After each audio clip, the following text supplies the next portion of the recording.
Yo, what is up?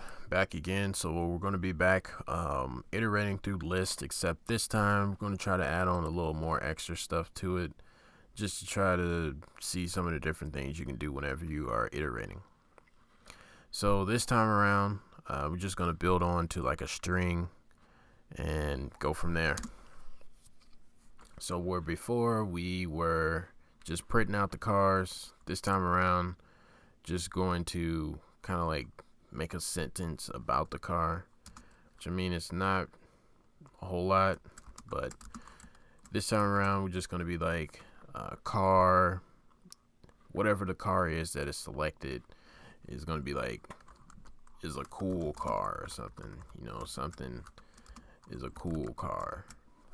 Just I don't know, just something just to try to understand what's actually going on here. So like previous, so whenever you're looping through the list, it's just going to select one and then move on to the next one. So what we should see here is car, whatever the car that is selected is a cool car.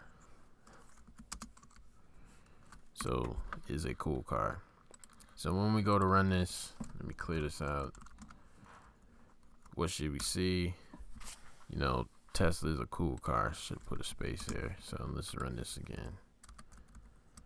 So Tesla is a cool car, BMW is a cool car, Toyota is a cool car. So it's just kind of something just you can gotta get an understanding of what's going on. Some of the different things you can kind of do with this. So by doing just one print statement, you can do all these different cars are cool cars, I guess. So it's just a little something extra just to add on to some of the things you can do whenever you're doing the for loop.